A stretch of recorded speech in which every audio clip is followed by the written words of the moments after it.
Historia de la filosofía, contada de cualquier manera. Capítulo 3. Heráclito.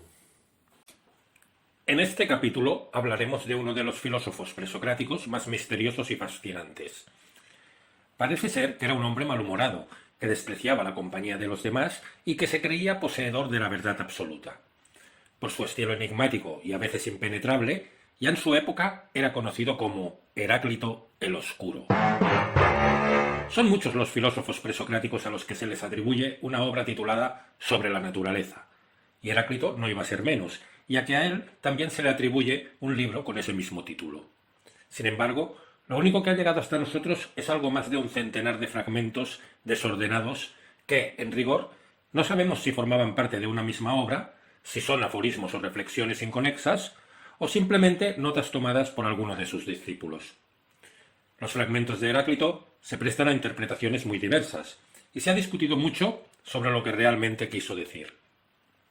Unos le consideran un presocrático más que identifica el arjé con el fuego, pero para otros su pensamiento abre nuevos horizontes que cambiarían el curso de la filosofía.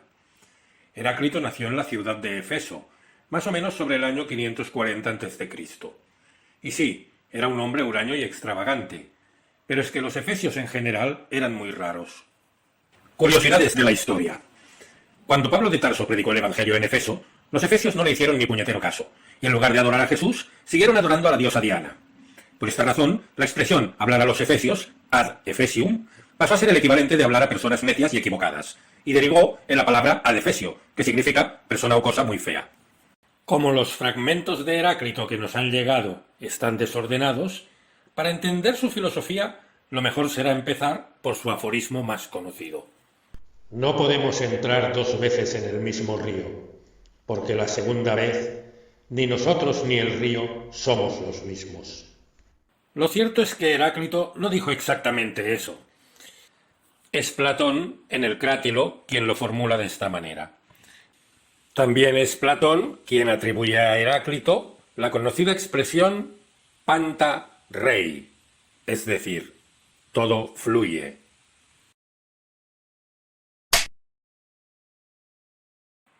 En algún sitio, dice Heráclito, todo fluye y nada permanece, y comparando a los seres con la corriente de un río, añade, no podrías sumergirte dos veces en el mismo río.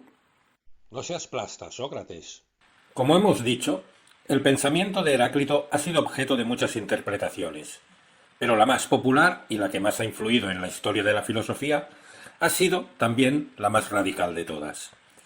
Según esta interpretación, Heráclito afirma que el mundo se halla en un estado de permanente movimiento, en el que no es posible hallar estabilidad alguna.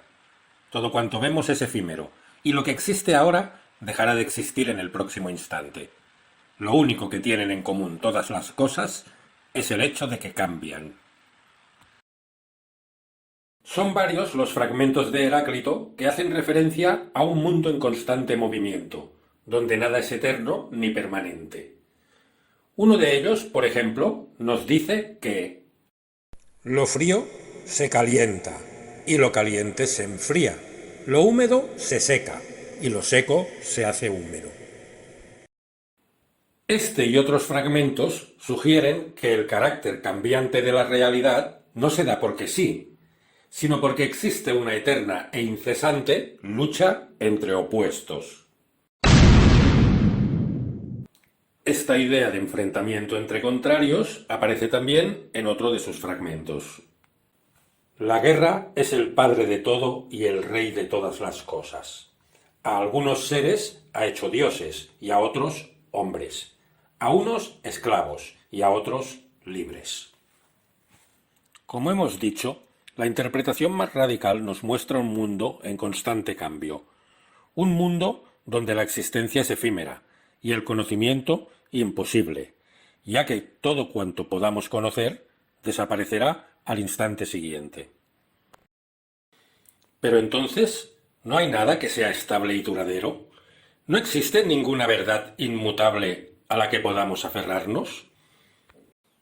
Tal vez la respuesta de Heráclito se encuentra en el siguiente fragmento. Este mundo, el mismo para todos, No lo hizo ninguno de los dioses ni de los hombres, sino que ha sido eternamente. Y es y será un fuego eternamente viviente, que se enciende según medida y se apaga según medida. Fin de la cita.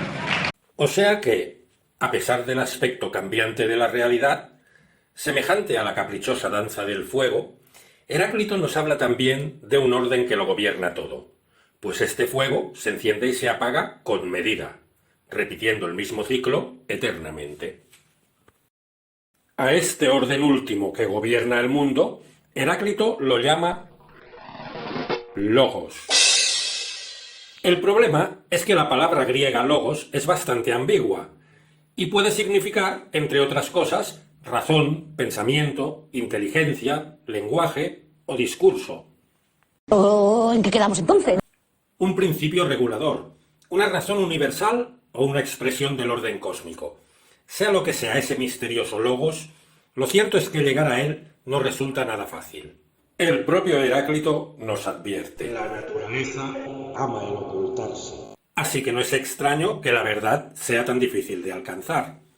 De hecho, la mayoría de la gente no se entera de nada.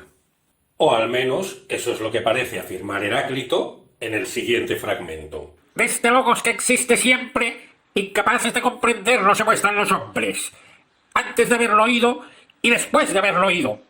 Ni siquiera las mentes más privilegiadas de su época eran capaces de acceder al logos. La mucha ciencia no instruye la mente, pues hubiera instruido a Hesiodo y a Pitágoras, como a Genófanes y a Hecateo.